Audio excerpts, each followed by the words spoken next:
Kamusta mga ka-factors? Naglabas tayo noon ng video tungkol sa mga noontime shows na nakatapat ng ating paboritong kasabay sa pananghalian, ang 8 Bulaga. Meron akong nilagay na link na pwede nyo maklik para sa mga hindi pa nakapanood nito.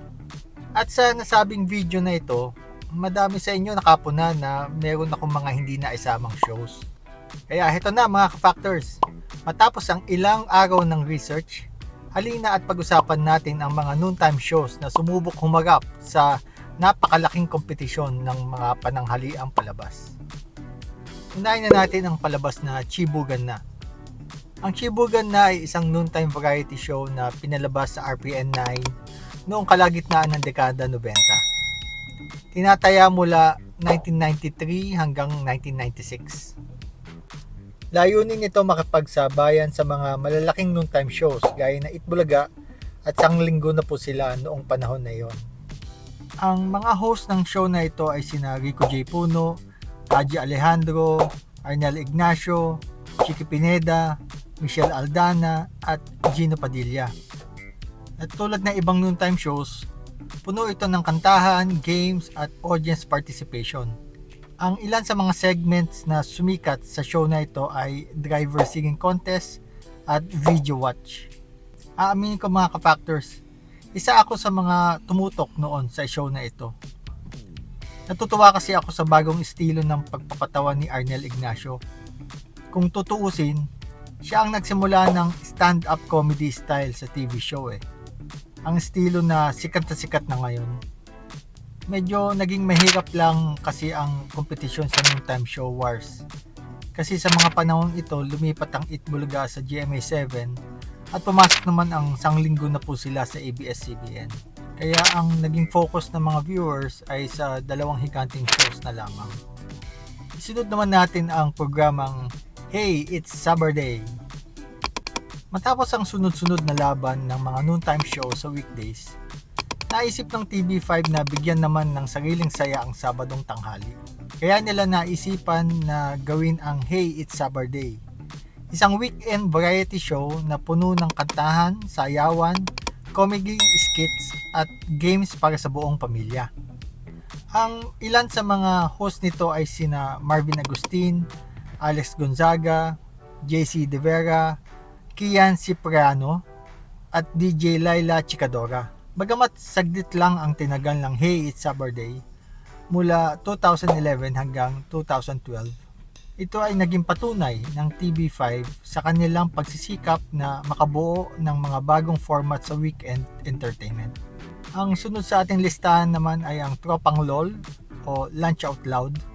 Ang Lunch Out Loud na kalaunay tinawag na Tropang LOL ay isang noontime variety show na unang pinalabas noong 2020 sa TV5.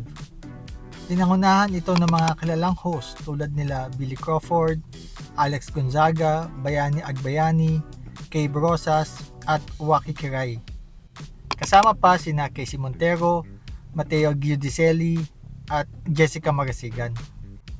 Ilan sa mga patok nitong segments ay ang Beat the Two, Pera Usog at LOL Laban o Bawi, kung saan parehong studio audience at home viewers ay may chance manalo. Noong 2022, nagpalit sila ng pangalan mula Lunch Out Loud papuntang Tropang LOL. Kasabay ito ng mas pinalakas na partnership ng TV5 at Kapamilya Channel. Kasama ito sa tinaguriang Noontime Trinity, kasabay ng It's Showtime at Itbulaga. Matapos ang 3 taon sa ere, formal na nagpaalam ang Tropang LOL noong Abril 2023 na may mahigit 500 episodes sa kabuuan. Ang susunod naman ay ang Magandang Tanghali Pilipinas. Ang Magandang Tanghali Pilipinas ay nagsimula umere noong kalagitnaan ng 2022 sa PTV4 at tumagal ito hanggang Disyembre 31, 2022. Sa panahong puno ng kompetisyon sa noontime slot, sinubukan ng People's Television Network na makapagsabayan sa mga higanting shows. Pinangunahan ito nila Pinky Aceron, Diane Medina, Lance Raimundo, Joshua Dionisio, Kian Kelly at Onin Miranda. Ang susunod sa listahan naman ay ang It's Your Lucky Day Naalala niyo pa ba ang It's Your Lucky Day? Isang panandaliang noontime special ng ABS-CBN na ipinalabas noong Oktubre 2023 bilang pansamantalang kapalit ng It's Showtime sa panahon ng suspension nito. Pinangunahan ito ni na Luis Manzano, Melay Cantiveros, Robbie Domingo at Jenica Garcia. Kasama ang mga lucky stars tulad nina Angeline Quinto, Peterson Vargas at Rex Anchieza. Tampok ang mga segments gaya ng Lucky Pick at Lucky Stars Challenge na nagbigay ng pagkakataon sa mga audience at online viewers na manalo ng mga papremyo. Umere ang show mula Oktubre 14 hanggang Oktubre 27, 2023 sa Kapamilya Channel, A to Z, GTV at I1TFC. Showtime na!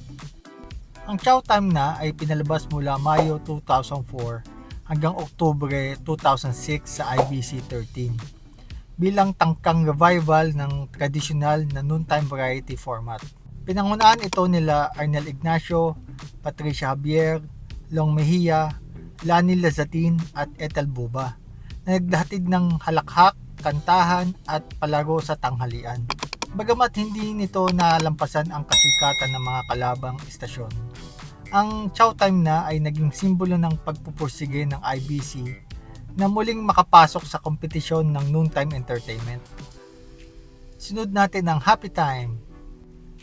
Sa gitna ng pandemya, sinubukan ng Net25 na magbigay ng panibagong sigla sa noontime slot sa pamamagitan ng feel-good, wholesome at family-oriented na programa, ang Happy Time. Ang Happy Time ay pinangunahan nila Anjo Eliana, Jano Gibbs at Kit Kat Fabia. Tumagal ito ng mahigit isang taon mula Setyembre 2020 hanggang 2021 at naging kauna-unang malaking noontime show ng Net25. At ang huli sa ating listahan, ang Tahanang Pinakamasaya. Matapos ang kontrobersya na nangyari sa Itbulaga sa GMA7, isang bagong kabanata ang binuksan sa noontime television ng Pilipinas.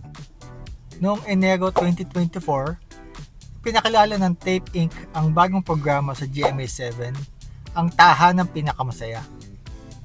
Ito ang opisyal na pumalit sa time slot ng Itbulaga matapos ang mahabang usapin sa pagitan ng Tape at ang orihinal na host na TVJ.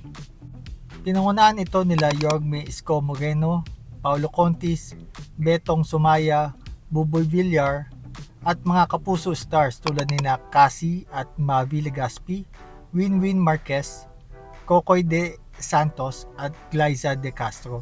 Ngunit sa kabila ng magandang simula, nahirapan ng programa sa ratings dahil sa matinding kompetisyon mula sa Itbulaga at It's Showtime. Noong Marso 2024, opisyal na nagtapos ang Tahanang Pinakamasaya matapos ang halos 2 buwan sa ere.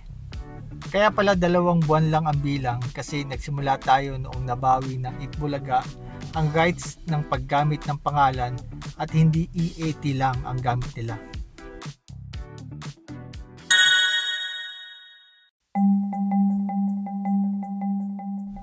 Maraming salamat sa panonood mga ka-factors. Kung meron kayong alam na show na hindi ko naisama sa listahan, paki-comment lang ito sa comment section. Paki-like at share nyo din sana itong video.